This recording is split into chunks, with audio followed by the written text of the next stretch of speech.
Good day. How are you? How are you doing? So I'm just going to introduce our topic. So this is Dr. Shanti Rao, and today we're going to discuss how do we get motivated for the new year? Because everybody has these big goals, and then it's like, how do they get motivated? So I'm so happy to have you here. So please introduce yourself. Sure. Good morning, everybody. My name is Erin Dalia from MindMe, and I am an intuitive lifestyle coach and a trauma survivor. So I help people discover their path past their own traumas and habits to build a way of being, a way of living, and a way of sharing with the community and themselves. And I teach classes, of course. You'll see me around doing breath work and yoga and meditation and getting to share like I am today with this beautiful community. Well, I'm so glad to have you, and I love your beautiful work and lovely insights. So we still have some more guests that'll be joining, but let's get started. Absolutely. So with the new year, I know how everyone is trying to make these big goals, and then they're kind of feeling like, how do I get motivated? So I wanted you to share your tips on how you get motivated when you all of a sudden have to deal with this big goal. So I am a huge fan of steps, and I always think about it as a ladder with really, really big steps or a ladder with a lot of little steps. Mm-hmm. And when you have something big that you want to do or create, really taking the time to break it down into smaller steps, one, that are easily achievable or that they can take up space in your world without being overwhelming, because that's the first part that we usually get stuck on. Is we get overwhelmed, we try and make a bunch of change all at once. But the other thing is that when we create change, we have to think of it as not just this one little part of us that we're changing, we're bringing in. We have to make space. We have to create patterns. We have to make habits that support it and the way it grows. So for each step that you take, identifying, okay, do I want to lose weight and get in shape? What can I do first? Do I do my food first? Do I find my workout first? Do I take my time? Do I give myself space to break and then heal? I've been working out a lot lately. I rolled my ankle the other day. I've taken the last 2 weeks off of working out and just really tuning into my food and tuning into my healing and just being like, okay, this is the space where I need to expand into for a while before I go back to working out. And so creating that kind of intuitive balance allows you to perpetuate forward on the topics of growth and expansion and change without being like this volcano of eruption of chaos that you have to just sit there and manage as it rolls throughout your life. That is really great. I love those tips. So the first one being so take this huge goal and break it into little chunks. Yeah. And then I like the way that you explained about intuition and how sometimes these obstacles will come, like you said, about the ankle and all that, right? Yeah. And that's where everybody falls off off track. And then you explained how you then have these other goals that you use to sort of, until your ankle heals, you had them ready. Yep. So that's good. So having a backup, small goals, so in case your major one runs into obstacles, that's a really good tip.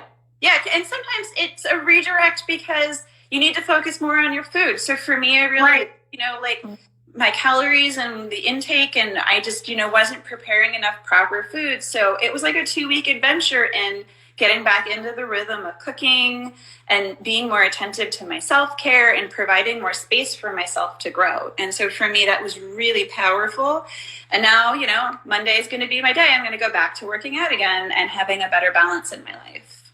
That's really nice. So that's more of a holistic approach, not just sort of you're setting yourself up for success rather than being very narrow. And then if something goes wrong on that little goal, then we're just totally off course. So that's really great. That's a great tip. Yep. And the other thing I was wondering is in terms of people sort of motivating with the mindset, I know you kind of talk about that a lot. So I was wondering if you could give them some tips about sort of the practices that might be helpful in getting their mind to a higher, level of motivation, positivity when they're feeling down. Yep. So one of the things that I really teach and advocate the most is if you are looking to obtain a person, place, or thing, then you will hit a plateau at any point and it will deter you from success. And the reason I say that is because they don't actually fill the cup of what you're trying to do. They don't give you an emotional support within yourself, right? They're just steps that we achieve. And so really, I think what most of us are trying to build is a way of feeling. Every day, what I really want to do is I want to feel my time, energy, freedom. I want to feel, my happiness. I want to feel inside of myself positive, joyful gratitude. I mean, anybody pick a word. And that's usually what I focus around. So mine is time, energy, freedom lately. I want my freedom to live fearlessly. And so I use that as the guidance for when I'm down, things aren't working. Like, okay, I needed to take a pause, and why am I taking a pause?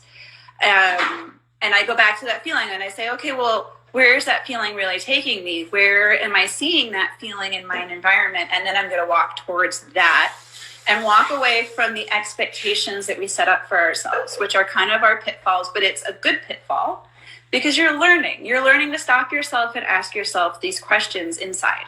And just say, listen, I have a lot going against me right now, but I'm just going to stop. I'm going to breathe because it's my choice to do so. And I'm going to walk forward towards the happiness, towards the freedom. And it's got to be in alignment with the time and energy I'm willing to give it. And so now you're separating out what doesn't honor you, and you're able to make that choice of that forward movement. So in the mental game, it's like, kind of ditch the expectations of the people, places, and things, and really dial into a feeling. So right. your mindfulness is encouraging the growth of a feeling, and you're going after that versus going after the shiny, thing, the bauble that most people kind of want. So it's a shift right. in mental perspective that really is powerful right. in achieving goals. That's really important. So instead of putting the happiness outside, we come back to ourself, where the source is, and focus on ourselves, nurture ourselves. And so then when we do that, we can actually be in a better place to get those external things, right? Yeah, and plus when you're in a down moment, because you've been cultivating that, it's there to support you. Like it catches you, you catch yourself. Yeah. And so in doing so, you're building up the boost that you need when you're in your worst spot. And you're giving yourself a beacon of light to walk towards the sustainable. You can sustain that with the way you choose to live and the way you choose to make your choices versus I have to rely on other things. We should rely on our tools that cultivate that and then practice by choosing. Right. So that's where the mindfulness is so important, right? Exactly. Yeah. Exactly. And then I was wondering, I noticed that you incorporate yoga and all that. So how do you use that to help, balance, help with motivation? What kind of tips would you like to share about that? I'm going to just kind of go back to the core of what I teach and what my practice and coaching is about. It's creating a lifestyle. You have to be able to understand where you are every day by just simply asking yourself and being brutally honest with just you. So whether that's journaling, right? Because sometimes you need to have that dialogue before you have a dialogue with a person, because you need to be a bit dramatic first. You need to go all over the board and then come back and look at it and be like, oh, that's what I really need help with. Sometimes it's yoga, because yoga, the essence of yoga is to bring you to the edge of your kind of fear, that edge of, well, okay, so today I can't touch my toes because it's first thing in the morning and I'm 40 and I have creaks now, and I just have to accept that about myself. And I will not push farther knowing that I can go deeper. That is the practice. So the consequences of doing yoga is, yes, you become stronger, and yes, you become more flexible. But in the practice of being honest with yourself in the moment of a physical movement is where you learn to sit on the edge of fear. And you get all these sayings where it's like, on the other edge of your fear is where all of your happiness is. Well, what does that really mean, right? Mm-hmm. That means when you practice the mental, emotional, physical, and spiritual awareness of whether you're doing an eating meditation or a yoga or a walk, or you have spiritual practices that you do, when you come to the edge of the intensity that you're feeling and you just allow it to exist, you allow it to exist, but you take the moment to say, okay, I know this is happening and I can't control it. I'm not going to. I'm just going to stand here and be me. I'm going to show up with all of the intensity that I've cultivated, however big or small, and I'm going to see what happens next. And that's where you take that void into the unknowing. And that's where you gain power in your personal self to create. And that's where you make choice. And so you can kind of start to see how with all of these tools, you can pick and choose, well, what meditation do I really need today? What yoga do I need today? Do I need a really active? Do I need to get rid of extra energy? Do I need to cultivate energy? And you look at all these different practices across the world, or some days I just need art. Some days I just need like 3 days of painting to just be completely emotional with color. Right. And that's the path. But I think when we start trying to limit ourselves because we have an expectation of what this person on Instagram looked like, or that person on Instagram looked like, we start creating these barriers. And it's just like, screw that, it's like, let's just be me and go after what's making me happy right now. Exactly. I was thinking the same thing the other day, because I was speaking with someone and they were saying how demotivated they were because they were always looking at the other person, right? They were so busy looking at the other person's garden and how green it is that they stopped watering their own. And then they were wondering why they were demotivated, right? So if we're putting our attention on other people and what their achievements are, then we have no energy for ourselves, right? Exactly. And so that totally ties into what you said about us focusing on showing up as the best version of ourselves and just constantly improving day by day. So comparing ourselves to our yesterday, right? Like to keep pushing to be a better us rather than, like you said, looking outside at the Instagram. Yeah. There's this, one of my masters in one of my courses when I was getting my Reiki mastery. Right. They put it this way. They say, if you can fill the cup that is you, so there's a little cup and you're inside of it and everything else is that immediate, surrounding that is your life. Like it's the space that you contain everything. Right. If you can fill that up with as much love and joy and happiness that it flows over, then anything within the sphere of your influence is going to be reactive to that. And it's either going to walk away because it doesn't honor that, or it's going to stay and grow. And that's where you get community. And that's where this community forms. And that's the practice that if we all truly focused on, we would be building the things that we can actually influence and control and be less attuned to or reactive to the things that are out of control that, we can't really realistically touch on. And so it really brings all of that energy and time that you would normally use going out here, right, into this. And this is where we have power to choose and to make decisions. That is so beautiful. I think that's so valuable. It's a great tip. And so focusing on ourselves. And the other question I had is, what do you do when you're around these negative energy people? Like, okay, so they're demotivating you. So you're trying to get motivated for your new year. And here these people are like the naysayers, the people with the low, the negative energy. So any tips that people can use to deal with that? Yeah. So there is this thing called compassion. And to use compassion without giving of your time and energy is an actual talent. It's a skill. And the way I think of it is this, is that everybody is going to be affected by the things that are happening in our world, and you can have compassion for them, and you can allow them to fall off. You can allow people to make their own choices. You can tell them whatever you want, but you need to let them compassionately live their own life. And if they're in your inner circle, sometimes you need to create a healthy boundary, which simply stated is compassionately saying, listen, like my best friend from the 3rd grade is on a tyrant right now, and I love him to death. But sometimes I just have to look at him and be like, listen, I understand that you are where you are, but I can't be there with you, but let's talk in a few weeks. And then I'll call them back. You know what I mean? Like, if there's somebody in my personal life, my significant other, I go to them and I just say, listen, I am not in charge of your happiness. You are. I can't be a part of this right now. I'm here to emotionally support you from afar. And when you're ready to have a good, constructive conversation, cool, but go blow off. Go blow off your steam, go. But you have to give yourself permission to be compassionate. That is compassion. Compassion is not, I'm going to completely accept you and let you live in my life being toxic. That's not compassion. That's toxicity. Right.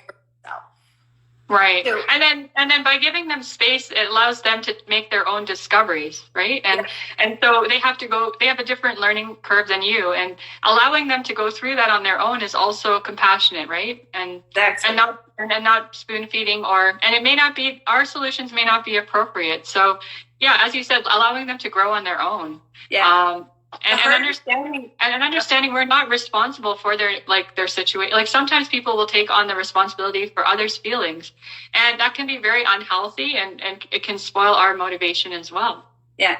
Well, a lot of people find power in control, and they feel like if they give, then it's somehow going to make them feel better. And that's where you have to be honest with yourself. I'm a total, control freak in that way sometimes, and I have to stop myself and just be like, okay, what am I really trying to do here? Like, how am I showing up? Like, why? And when I answer for myself, then I know how to walk forward. I know where my boundary needs to be set. That's a cultivating question that the more you ask yourself that, whether you're asleep or awake or meditating or yoga-ing or whatever-ing, is where you really create the strongest awareness for yourself. Right. That's important. And then the other thing you mentioned just now, I thought was interesting about, defining our why. Okay, so let's say we want to, create a fitness goal. Okay, we want to start running or walking every day in the new year. We haven't, right? Mm-hmm. And so defining our why, like what you said. So what is the greater reason for this, right? Or even if they're trying to do something like financially, like starting a new job or, making more money. And then what is the higher reason behind that? And who does it serve, right? And how is it helping us create a better world and express our innate qualities, our values? So defining our why really well can help us from when we get into obstacles, you said. And the thing I keep saying, and I'll say it again, because this is the first step that I talk about where the 3 E's in my logo come from, is empowerment. Sure. It empowers you when you have that answer, and when it's not about a person, place, or thing. Literally take out, in that conversation, take out any other name, anything you're comparing yourself to, and just be like, if everything I dedicate my time and energy to is the perpetuation of feeling happiness, right, then why am I choosing to get this new job? Why am I choosing to make this relationship decision? Why am I choosing to make this lifestyle decision? If you run that conversation into that dialogue is all about how you are powerful for you. And that's when you become powerful for others. So take the time to really be powerful with not getting duped with, well, if I have all the money that I've ever thought of and all my debts are paid off, then. Because that's an attainable thing. And then you can just, make the mistake of tripping up again. And so I really want all that time and energy and my money, all my money settled and all my debts paid off, because I want my time and energy freedom. I want to show up at work at this new job every day because I really just love showing up to work and I'm happy and it perpetuates happiness. Is totally different from I'm showing up to work every day because I have an obtainable goal that I can somehow get, and now you've lost motivation because you've lost. Right, and the best part is that when you do it your way, it's so much more sustainable. But if we just set a finite goal and an external thing, like you said, making X amount to pay X amount or get this object, and then what happens is we're always in that lack mentality. It's always.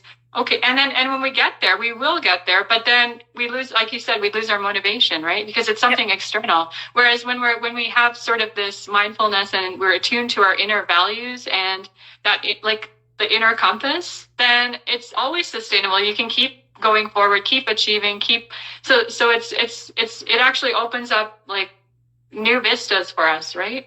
Exactly. And that's where growth and healing happens. I mean, to be really honest, for all of you out there who are making New Year's decisions because you need healing and not just health, that's the mind, body, spirit healing connection. And so when you really take all of this conversation about motivation and why and elevating your choices and evolving the way you live, it's healing you to be the greatest you can be, and that's obtainable and it's sustainable.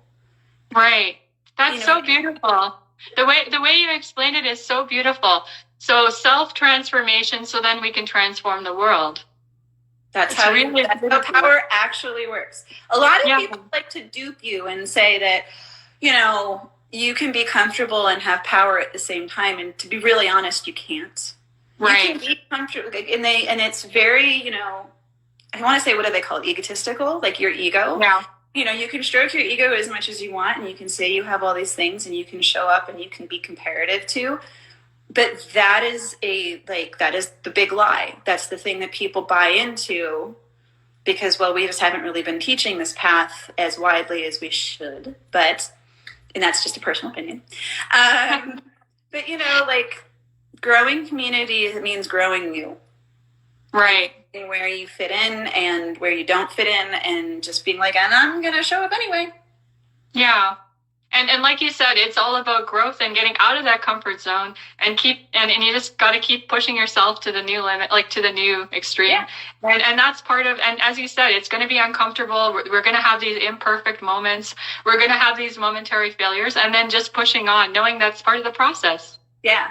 And to be honest, the other way I explain it in some of my coursework, right, is in this world, being an animal, human, and spirit combined together, right? There are some absolutes that we all experience. One, to be here, you have to be born. To leave, you have to have a transition or death, right? Everything in between, from blade of grass all the way up to human being, is choice. It is chaos because you have to learn to follow your own light in the dark. And that's why we follow other people. Sometimes we have teachers because we recognize that they've done something like that. But if you put the expectation on the whole experience that there's this greater purpose or that there's this, achievable thing, really, if you're not following that light again, that perspective, and that's something to think about while you're making these changes and you're setting these goals. And it's just okay, so if I'm really just following my own light, what is that? And that's a whole path in itself, and it's very pivotal to do, especially in the winter, because we're, going inside and we're all in our homes and we can do art projects and writing and group chats. And so just perspective for as you are creating these resolutions, to think about that process. If you had to follow it, go for it. Right. So following our own authentic path and checking in with our inner self and practicing this mindfulness and setting the goals from that perspective rather than the externals that, society has said we need to have.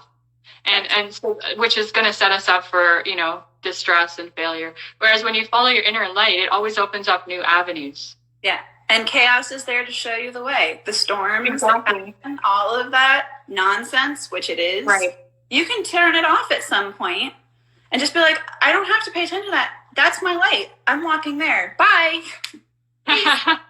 So much light and love. See you later.